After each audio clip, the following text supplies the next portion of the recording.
പാക് ഭീകരരെ മുട്ടുകുത്തിക്കാൻ കച്ചകെട്ടി തന്നെയാണ് ഇന്ത്യ. പുത്തൻ മിസൈലിനായി ഇന്ത്യ ശ്രമങ്ങൾ തുടങ്ങിക്കഴിഞ്ഞു എന്നുള്ളതാണ് ഏറ്റവും ഒടുവിൽ പുറത്തുവരുന്ന വാർത്തകൾ. പാക് ഭീകരരെ മുട്ടുകുത്തിക്കാൻ ആകാശത്ത് നേരിടാൻ പുത്തൻ മിസൈലാണ് ഇപ്പോൾ വ്യോമസേന ആവശ്യപ്പെട്ടിരിക്കുന്നത്. അതിർത്തിയിൽ പാകിസ്ഥാൻ F-16 പോർ വിമാനങ്ങളുമായി പ്രകോപനം തുടരുന്ന സാഹചര്യത്തിൽ ഇന്ത്യയുടെ പോർ വിമാനങ്ങളിലെ ആയുധങ്ങൾ പുതിയതാക്കണമെന്ന ആവശ്യവുമായാണ് വ്യോമസേന ഇപ്പോൾ രംഗത്ത് വന്നിരിക്കുന്നത്. ബലാക്കോട്ട് ആക്രമണത്തിന് ശേഷം ഇന്ത്യ പാക് അതിർത്തി ഇതുവരെ ശാന്തമായിട്ടില്ല. ഇപ്പോഴും ആക്രമണം തുടർന്നുകൊണ്ടിരിക്കുകയാണ്. ഇന്ത്യൻ അതിർത്തിയോട് ചേർന്നുള്ള പരിശീലന കേന്ദ്രങ്ങളും മറ്റും ഭീകരർ കൂടുതൽ പടിഞ്ഞാറേക്ക് മാറ്റിയതായും റിപ്പോർട്ടുകളുണ്ട്.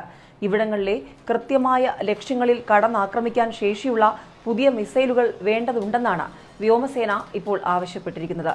പാകിസ്ഥാനിലെ ഫെഡറലി അഡ്മിനിസ്ട്രേറ്റീവ് ട്രൈബൽ ഏരിയയിലേക്കാണ് പ്രവർത്തനം മാറ്റിയിരിക്കുന്നത്. ഇന്ത്യൻ വ്യോമസേനയുടെ പെട്ടെന്നുള്ള ആക്രമണത്തിൽ നിന്നും രക്ഷപ്പെടാനാണ് ഭീകരർ ഈ നീക്കം നടത്തിയതെന്നാണ് കരുതപ്പെടുന്നത്. മിസൈലുകൾക്ക് ഒരു നിശ്ചിത കാലാവധിയാണുള്ളത്. ഉപയോഗമില്ലാതെ കാനിസ്റ്ററുകളിൽ ഇവ സൂക്ഷിക്കുമ്പോൾ വർഷങ്ങളോളം കുഴപ്പമില്ലാതെ ഇരിക്കും.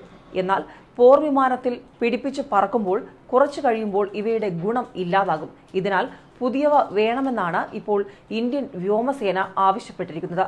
ഇപ്പോൾ പ്രധാനമായും എയർ ടു എയർ മിസൈലുകളാണ് ഇന്ത്യൻ വ്യോമസേനയുടെ ആവശ്യം. പാക് വ്യോമസേനയുടെ നീക്കങ്ങൾക്കെതിരെ പോർ വിമാനങ്ങൾ മിസൈലുകൾ വഹിച്ചാണ് പറക്കുന്നത് എന്നതും പ്രധാനപ്പെട്ട ഒരു കാരണമായാണ് സേന ചൂണ്ടിക്കാണിക്കുന്നത്. പ്രധാനമായും പോർ വിമാനങ്ങളിലെ എയർ ടു എയറിലേക്ക് തൊടുക്കാവുന്ന മിസൈലുകൾ മാറ്റണമെന്നും വ്യോമസേന നിർദ്ദേശിക്കുന്നുണ്ട്.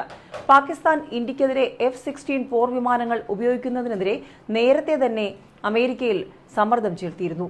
എന്നാൽ പാക് വ്യോമസേന F-16 പോർ വിമാനങ്ങൾ ഉപയോഗിക്കുന്നത് തുടരുകയാണ്. മാത്രമല്ല, പാകിസ്ഥാന്റെ പക്കലുള്ള എല്ലാ F-16 പോർ വിമാനങ്ങളും ഇന്ത്യയോട് ചേർന്നുള്ള അതിർത്തിയിലെ വ്യോമത്താവളത്തിൽ എത്തിക്കുകയും ചെയ്തു. ഈ സാഹചര്യത്തിലാണ് ഇന്ത്യൻ വ്യോമസേനയുടെ പുതിയ നീക്കങ്ങൾ.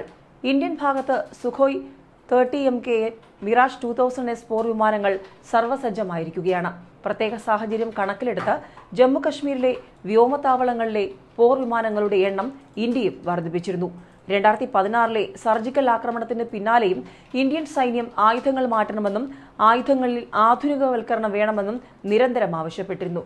ഏതായാലും ഇനി പാകിസ്ഥാൻ ഇന്ത്യയെ തൊടാൻ ഒന്ന് മടിക്കും എന്നത് ഉറപ്പിക്കുന്നതാണ് ഇന്ത്യൻ വ്യോമസേനയുടെ പുതിയ നീക്കങ്ങൾ.